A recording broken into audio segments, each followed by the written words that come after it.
From the studios of Farm Journal Broadcast, this is U.S. Farm Report. Welcome to the U.S. Farm Report Becks College Roadshow this weekend. This week's stop, the University of Nebraska Lincoln, also known as the birthplace of the McRib sandwich. And we have a lot to cover over the next 60 minutes. Harvest in the Cornhusker State is now underway. Variable, just like it usually is in the state of Nebraska. So just how variable are those yields this year? We head to the fields to find out. Unlocking the code of the corn genome. It's a boost to breeding and to farmers. We'll tell you why. A masterpiece in the making.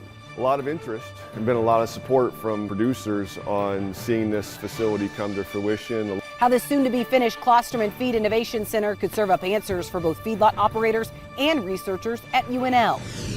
Move over, Iowa. There's a new record land sale on the books, blowing the previous record out of the water. The 2023 U.S. Farm Report College Roadshow from the University of Nebraska is brought to you exclusively by Becks. From farmers' first pass in the field to the final one at harvest, it's a game plan rooted in faith and belief. Becks Hybrids is with you every turn because both on and off the field, we're all farmers at heart. See why at BecksHybrids.com. Now for the news, USDA releasing its quarterly grain stocks report on Friday. USDA's quarterly grain stocks report shows as of September 1st, corn stocks set at 1.361 billion bushels. That's below trade estimates and also down 1% from a year ago. The agency estimates that soybean stocks are at 268 million bushels as of September 1st, a bit higher than what trade expected, but 2% lower than 2022. And the all-wheat number came in at 1.78 billion bushels, slightly higher than what the trade expected. USDA NASS also revising the 2022 corn and soybean harvest figures, both slightly lower based on the updated September 1st grain stocks.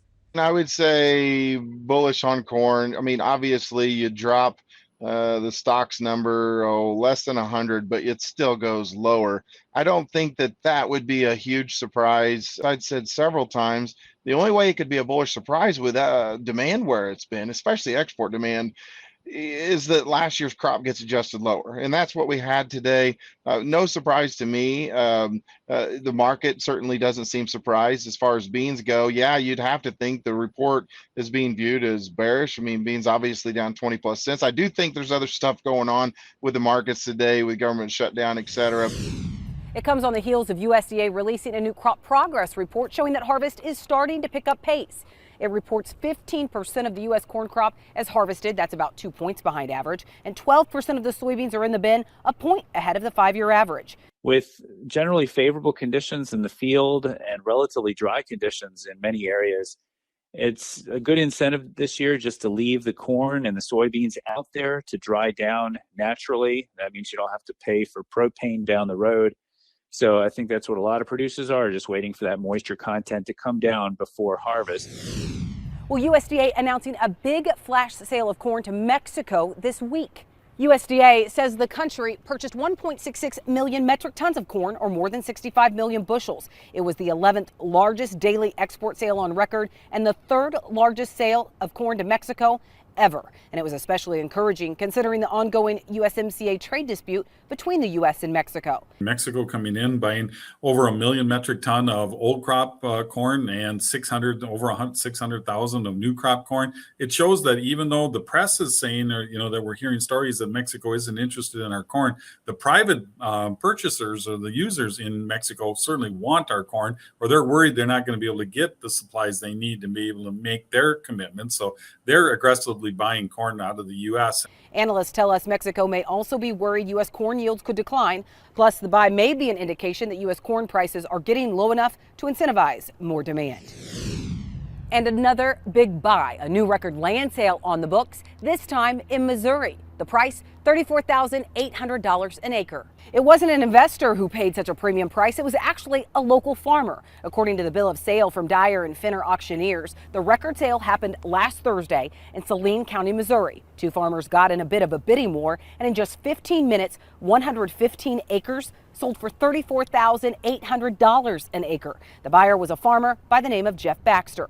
Jim Rothermich, known as the land talker, says the bidding started at $15,000 for the piece of ground that had been in the same family for 4 generations. And he says the land market has definitely seen a slowdown, but this just proves if it's high quality ground and the buyer has cash, anything is possible. What I'm surprised is me, the last time we'd seen a record price was November 10th, 2022. It was $30,000 an acre in Sioux County, Iowa, 73 acres.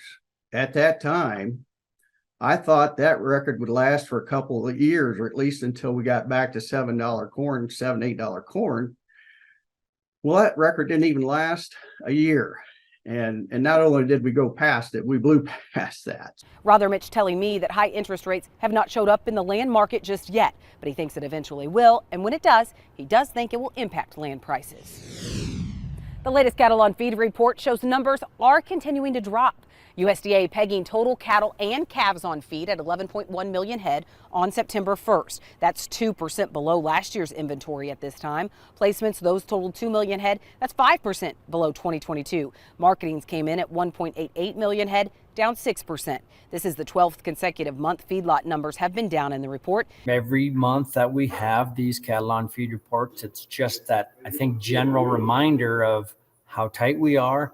The on-feed numbers less, the placements less, the marketing's less. I mean, we are just that tight on numbers. And higher cattle prices is a trend that economists expect to continue, given the shrinking U.S. calf supplies. All right, that's it for the news. Well, sunny skies, warm temperature. It was ideal weather for fall harvest here in Nebraska this week. But will it continue? We'll have a check of weather coming up next.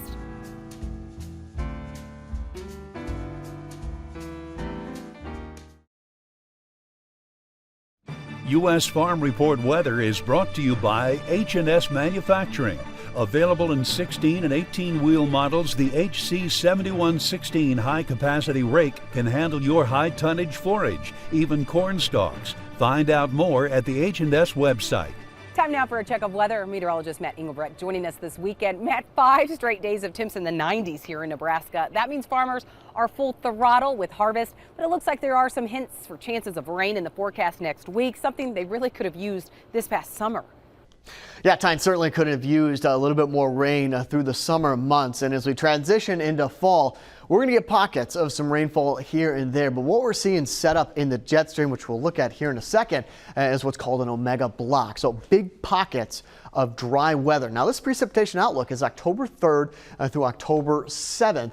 Dry for a good portion of the East Coast down here in the southeast, and then up around the ridge, may get some showers developing into Minnesota, as well as Minneapolis, Wisconsin, and into the UP of Michigan and Canada. Another push of some moisture coming into Texas. Again, that's October 3rd through October 7th. And what I want to talk about today is what's called the omega block, or just a blocking pattern in general with the jet stream. Anytime you hear meteorologists talk about a blocking pattern, that basically means the weather that you experienced this weekend, Saturday and Sunday, expect that to continue into most of next week. There are signs that this will start to break down deeper in the work week and especially next weekend. So we'll start you off for our Sunday and into our Monday. That's an omega block. You got lines coming down to the south here.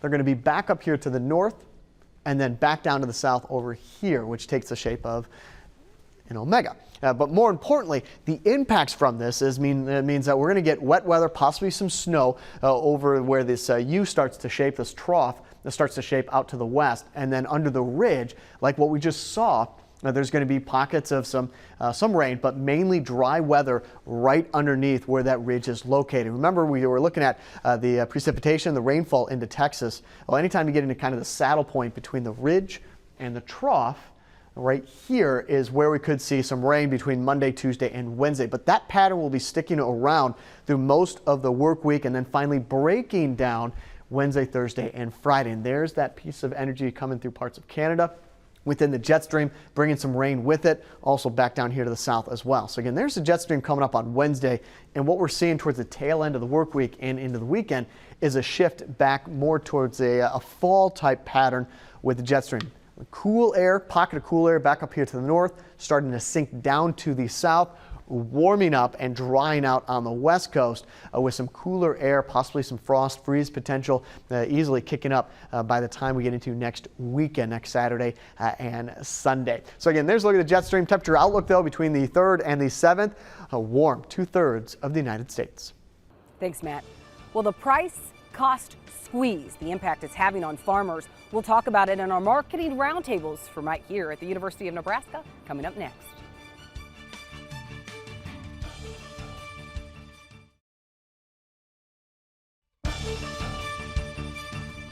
Welcome back to U.S. Farm Report. Excited for our College Roadshow to be here from the University of Nebraska. We have Corey Walters as well as Brad Lubin joining us.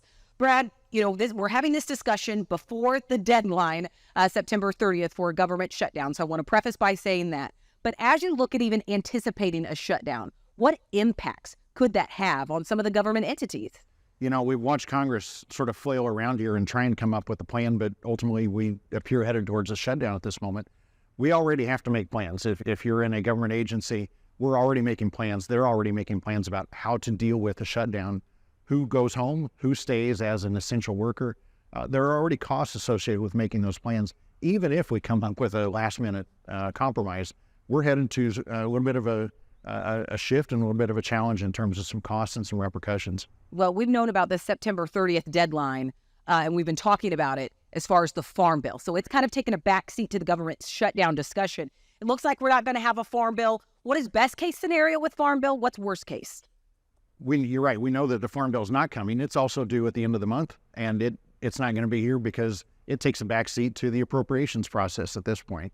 When we get back to a debate on a Farm Bill, we still have the same challenges we had of how do you put a Farm Bill together that increases some supports, as certain members of Congress and many ag groups are asking, but also sticks within a budget constraint that we're faced with at the moment that is largely driven by a very large food assistance component and commodity, crop insurance, and conservation titles as well that spend substantial dollars.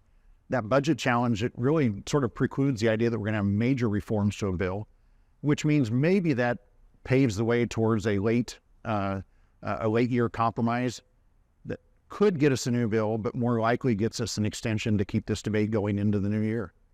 Corey, we've talked about this, but you talk to a farmer right now, and there's not a lot of urgency that they're pushing when it comes to finishing a Farm Bill. And part of that may be because we have prices where we haven't had to rely on some of those programs as much. But you look right now at the trend of prices. How big of a drop have we seen in cash prices? Yeah, from last spring to now, we're running about 20% off. That's just on future side. And then with the current river conditions, basis is also off quite a bit. So we're down quite a bit, putting quite a bit of negative sentiment in right now. But that doesn't mean we had a chance, earlier in the year to really look forward and take advantage of those prices that were offered. It's just this year we are seeing, the price path did go down quite a bit, which is unfortunate, but it's always there. Yeah, it's different than what we saw last fall. Yes, very much so. And this is revealing the active management. Be strategic, looking forward. Don't just wait until fall to make your decisions. There's a lot of money really floating around on this table, and it can put us in a bad financial spot real quickly. But as we head into 2024, do you expect this price cost squeeze to continue? Yes, in the long run, it will. The profits will be close to zero theoretically, but the variation around that can offer a lot of possibilities to make money. But if you get caught on the wrong side, meaning your production costs are way up, maybe higher than they should be, and prices drop off, it can cause a loss in wealth. All right. Well, we did have a big buy from Mexico this week. What does that signal? A lot more to talk about. But first, we need to take a quick break, and then we'll have much more right here on U.S. Farm Report. Well,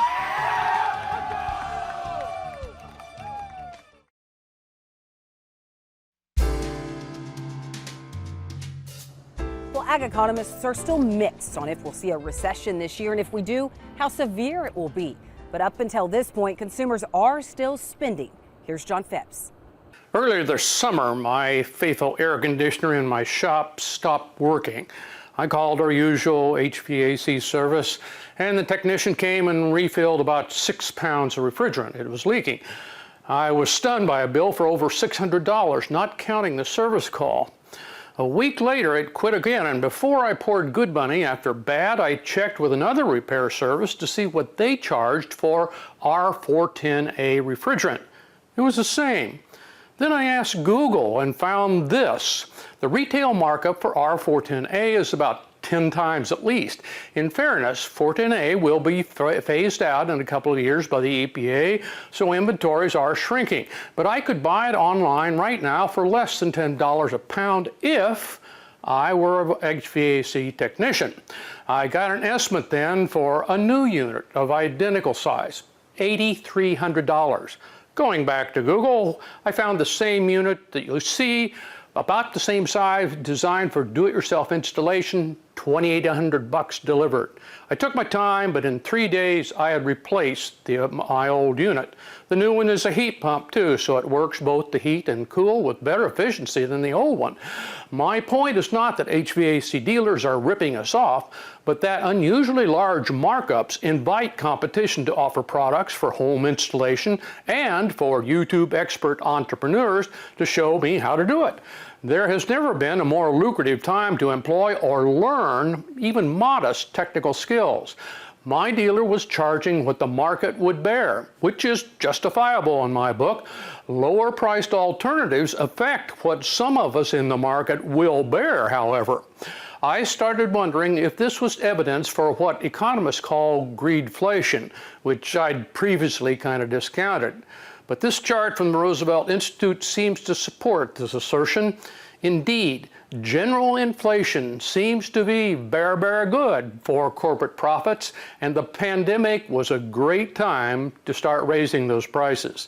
Again, nobody is forcing us to pay for this corporate windfall, but as consumers continue to spend, manufacturers all the way down to retailers have no reason to lower prices or their profits. The American consumer is spending briskly too, even adjusting for inflation. Some of these expenditures are, of course, unavoidable, but we're also spending on non-essentials. Why is the big question, but clearly, inflation is partly fueled by some freewheeling spending. Thanks, John. Well, a current freshman here at the University of Nebraska took on a major project during the pandemic, and the results? Well, it's an antique tractor gold. We'll show you his special farm-all next.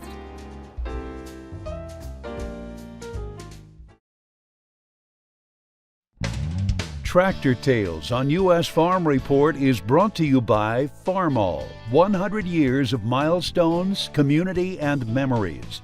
Since 1923, it's been the one for all. Celebrate with Case IH at farmall100.com. Well, we headed back over to campus for Tractor Tales this weekend because look who we found. A familiar face on Tractor Tales, Charlie Bortner from McCook, Nebraska. Charlie, why is this tractor so special?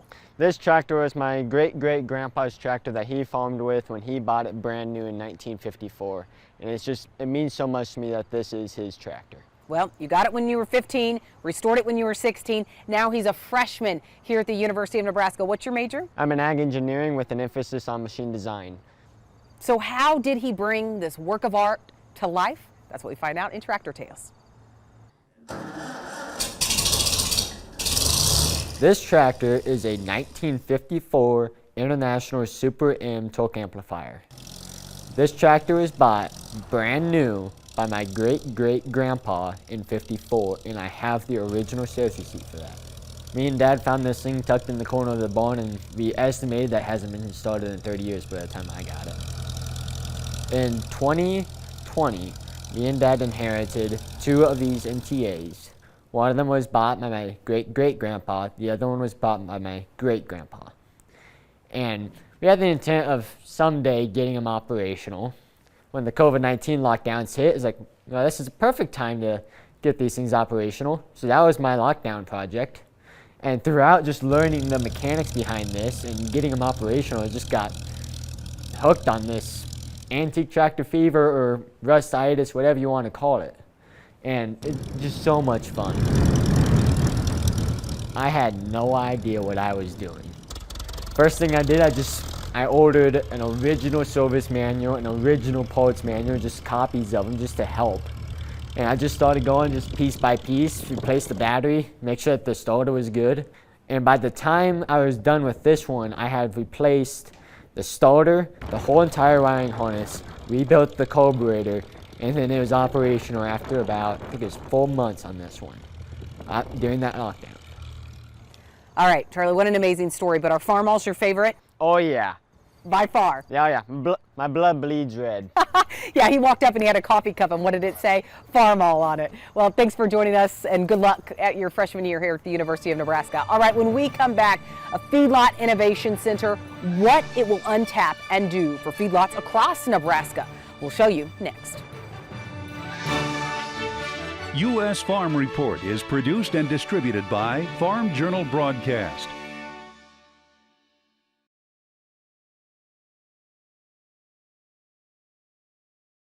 Welcome back to U.S. Farm Report.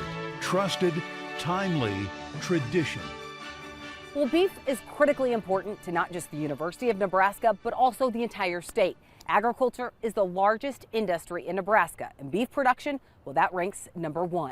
And as we found out this week, there's a new focus on feedlots, and one that could answer questions for both today and tomorrow. What was a blank canvas now shows signs of progress. This aerial view will give you a hint of something grand currently taking shape. The Klosterman Feedlot Innovation Center here at the University of Nebraska is really a commercial scaled research facility. Galen Erickson is the Feedlot Extension Specialist for the state, as well as a faculty member at the university. The new Feedlot Innovation Center is a commercial scale, meaning we'll have 60 head per pen, different housing systems, and we're hoping to do a lot of innovations, be a test bed to evaluate new technologies, and really do more and better things than we've ever been able to do in the past. The $7.4 million project should be finished in early 2024, propelling the University of Nebraska's focus on research, teaching, and extension into the future of feedlot production. The Klosterman Feedlot Innovation Center is unique because we have multiple housing systems, so we'll actually be able to evaluate 4 different ways, facility types, if you will, for feedlot cattle. That allows us to evaluate not just traditional measures that we do, such as how much do cattle gain? What's their feed conversions? What are the impacts on carcass traits? Those are traditional measures we'll do in all experiments. Plans for the new Feedlot Innovation Center started 5 years ago, designed to answer various production questions within feedlots today. What's unique about this is all of the other measurements we're going to do, such as what does that do to the environment for the cattle and cattle behavior, animal welfare, stress, and so on. What does that do for animal health outcomes, such as lameness, BRD, etc. And then what's it do for our environmental issues? In other words, what's the effect of the cattle on the environment? So we're going to be looking at manure issues, nutrient mass balance through those facilities. And for producers, this will cater to some of their questions as well. A lot of interest and been a lot of support from producers on seeing this facility come to fruition. A lot of excitement about the evaluation of different housing systems, including some of the roller compacted concrete that we'll have surfaced on some outdoor pens. Erickson says it's exciting to see the project come to fruition, especially considering it will also be an extension of the classroom. Most importantly, we will have a student experience opportunity. So if you're an undergraduate student, and more of them have interest in beef production, but with less and less beef production experience. And there's nothing better than getting a commercial scaled experience to really know, is this for me or not? As students get the chance to be on the cutting edge of technology, they'll then be able to take that into their careers. But this facility could also untap other recipes for success. The other thing is there's certain things that we're doing today, such as trying to solve some of our environmental challenges, looking at precision technologies to make better and more informed decisions by producers, and a host of other things that really have to be done at scale. I think the work that we do in nutrition and management and other disciplines with our current facility is phenomenal. But we think this is sort of the last frontier for a university system. As the project continues to build excitement, Erickson hopes it will make a lasting impact for years to come. So I think that the question we will have is, what are ways we can produce cattle more efficiently, better product, maybe less stress on the animal, and hopefully less impact or even positive impacts on the environment.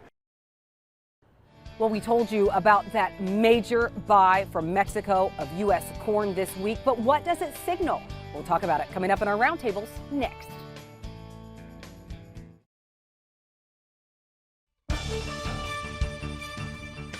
Welcome back to U.S. Farm Report here at the University of Nebraska. Well, there's a lot of things that we've talked about this week, but one of the positives was we saw a massive buy from Mexico as we continue this trade dispute with Mexico, with the U.S. Trade Representative's office even involved in this. What does this big buy signal? Fundamentally, watch what's happening, not what's being said. We're still relevant on the market with this sale. I can't remember where it lies, like 7th or 8th largest sale on record. We're still relevant, and we need to pay attention to that. And we're right next to them, so we do have a competitive advantage with transportation. And as we look, possibly for an update on the supply and demand balance sheet coming up in the October report, again, a lot of question marks when it comes to this government shutdown. So even if we do see an 11th hour deal, do you think it could still impact the October report? When we have a crop report and we have the survey procedures that go in before it, typically those procedures are wrapped around an October 1st, first of the month window. So to the extent that we can have survey work that was done in late September before a potential shutdown, if we get a shutdown, that survey work that would happen in early October might not happen at all. Our information might be more limited. Our ability to release a report is dependent upon having doors reopen. So we run into more uncertainty. Even if we have some data, we have markets that are skittish about the fact that we have some uncertainty about what data is available and what it really represents. Well, we mentioned that corn buy from Mexico. That was a positive development since corn demand has really been a wet blanket this year. But as we look at what could be the next best thing for corn demand, as we see, some thoughts about we're moving away from as much demand from ethanol, is there this silver bullet out there that could be the answer? I think if you're looking at the grain markets in general, you have to remember long-run economics suggest growth and utilization of the resources we have, and we're always going to have to look for new demand sources to continue to support the production capability we have. There's no good incentive to produce less than we're capable of. It's going to rely on a demand market to carry it away. Speaking of demand, as we see these low river levels, I know you mentioned basis earlier, Corey, but as we look at basis just kind of fall out, do you think this is short term, or is this something that you think producers could be dealing with for the remainder of harvest?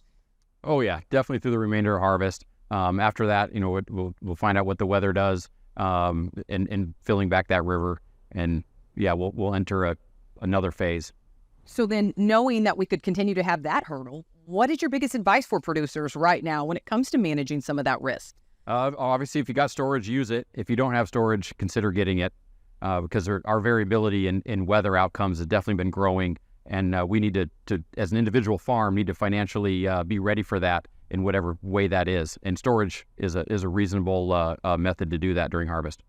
Brad, sentiments have definitely shifted when it comes to farmers. So what is your message for farmers right now when, they really don't want to talk a lot about policy, but knowing that policy can have such an impact on their farm? Right. Certainly when we talk about how to protect a shrinking margin, whether over the long run, it's going to be true. If prices are up, costs are going to come and approach it. If costs are down, prices are going to fall to that level. Shrinking margins, narrow margins are always a reality, which means managing risk is a number one principle. That might come first from crop insurance these days, but it also does depend upon what kind of farm program safety net is there. That reminds us that this farm bill is relevant, not because it may not pay today, but because it continues to be there over the long run if we have price levels that continue to gravitate back towards long run averages. You've got to have the tools to manage risk, and you've got to use them and be prepared to manage your margin accordingly. Brad, Corey, thanks so much for joining us. We appreciate it. Stay with us. We'll have much more from right here at the University of Nebraska next.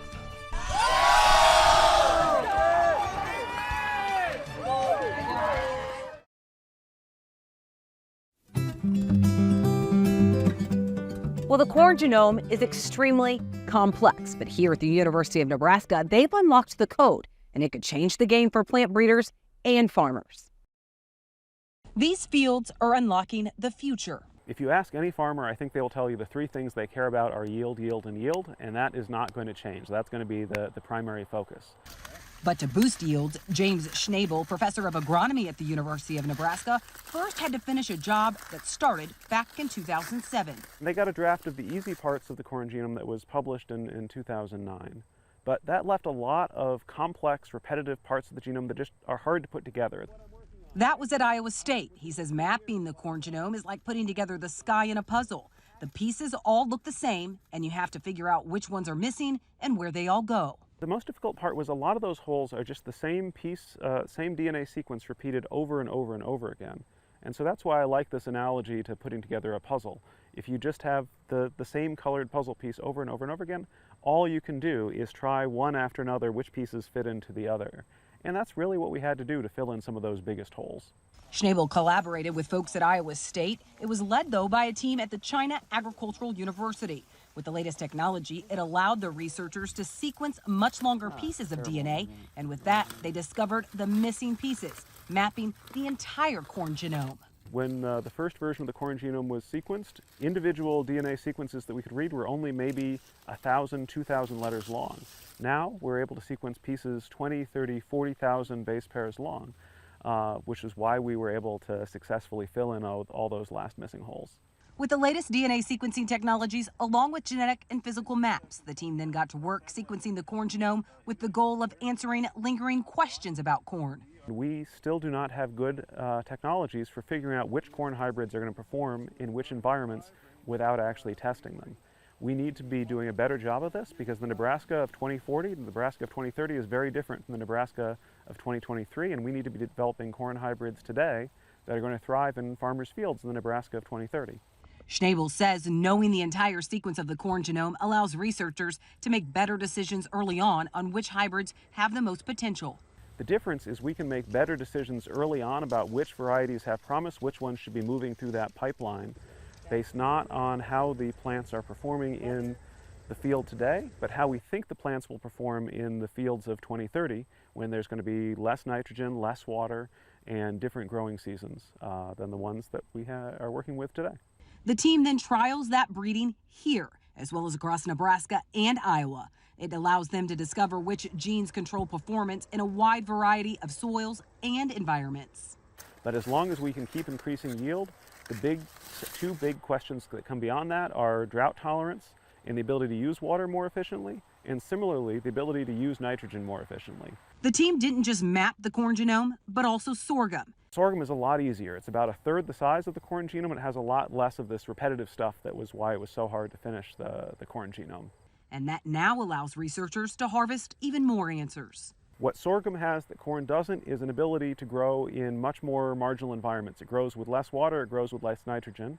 It doesn't have as much yield potential, but it can tolerate a lot more stress. The other key measurement is this, a robot that takes photos and measures the angle of each leaf. As Schnabel says, leaves that are more upright on corn actually produce better yields because the plant can get more photosynthesis out of the same amount of light. Just another key into growing hardier corn.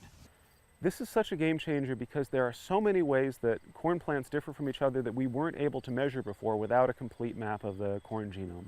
And the final version of mapping the entire human genome happened only a few months before Schnabel and team mapped the corn genome. We're catching up to the cutting edge in corn, and I like it.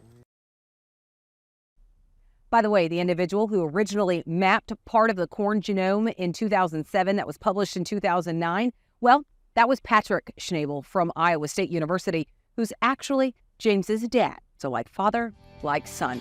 Well, a growing trend. Customer support is next. Where are the men in agriculture?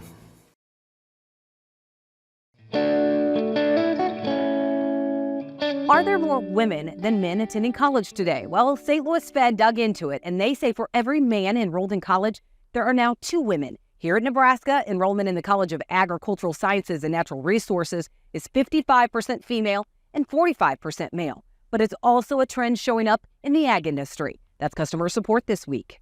We have a thoughtful observation from Larry Irian, and I hope that's close, in Congerville, Illinois. The better question is, where are the boys or men in agriculture today? Being a farmer agriculture teacher who taught in the late 60s and early 70s, I have noticed in the last decade a big trend in men backing off in the agriculture and leadership fields. I also taught at 2 major universities and found that young men didn't seem to have the drive to succeed compared to girls. Being retired now, I substitute at a local high school and find that half the class is girls and that the agriculture teacher is a woman. Nothing wrong with a woman as an agriculture teacher who is doing a great job, but the subject being taught are not down on the farm directly. Question then is, do we need men on the farm with the technology available that work can be done with less physical activity due to hydraulics and GPS? I visited the Fair Oaks farm last weekend and was amazed to see young 15-year-old girls talking about swine breeding, gestation, rations, etc., and had no formal education in the field, and they did an amazing job like a college graduate. What I am getting to is farming a man's field? Do we need men in agriculture anymore? Well, Larry, it's been a continuing adjustment during my career as agriculture finally began to utilize the talent of the other half of our population. Certainly, industries who serve basic ag have been increasingly inclusive. New veterinarians are overwhelmingly women, for example. Technology increasingly makes the old upper body strength issue less important. My own view is women would occupy even more roles in ag, except for in the now standard two-earner household, they are far more likely to have high-paying skills to provide steady outside income and all-important health insurance coverage. Our career, Jan and I, as a husband and wife operation, was already disappearing and now borders on impractical. Agriculture needs capable people today and puts less value on gender. But too many men have few other professional skills or education. This funnels them toward production ag. I think we are continuing an occupational specialization with more women farmers while operators are still predominantly men. Thanks, John. Well, when we come back, it was ideal weather for harvest this week, and combines have started to roll in Nebraska. So how are yield? Well, Michelle Rook says it's a story of the haves and the have-nots. She has our I-80 harvest update next. The I-80 Harvest Tour on U.S. Farm Report is brought to you by Case IH. The Farmall has been an iconic partner on the farm for generations. Come celebrate a century of Farmall, the one for all, with us at farmall100.com. And by AGI. At AGI, we spend a lot of time focused on product details, making sure you can store your grain how you need to and move it when you need to. Learn more at aggrowth.com.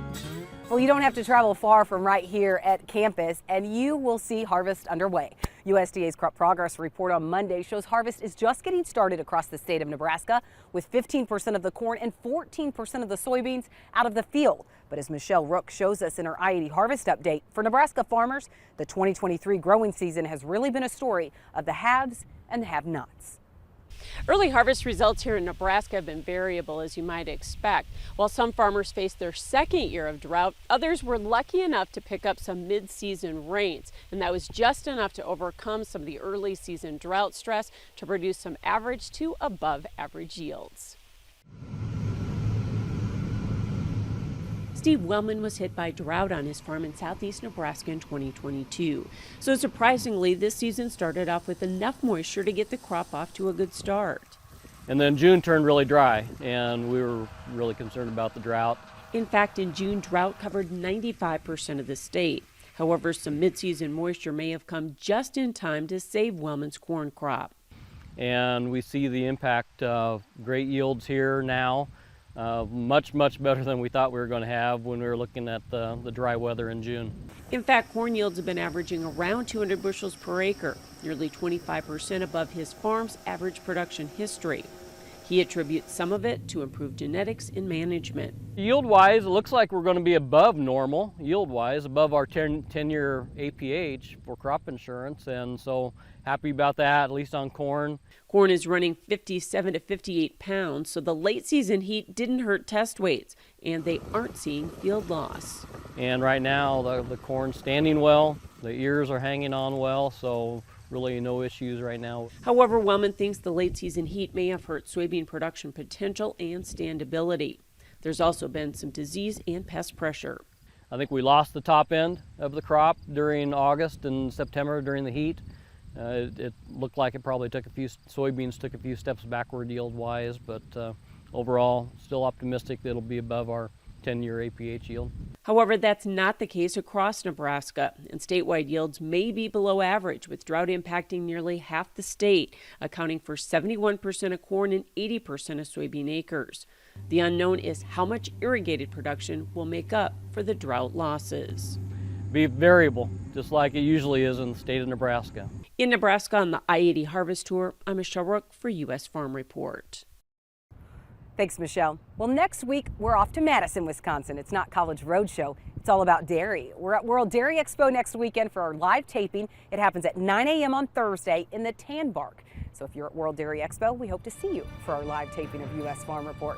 All right, that does it for U.S. Farm Report this weekend. Thank you so much for watching. Be sure to tune in again next weekend as we work to build on our tradition. Have a great weekend, everyone.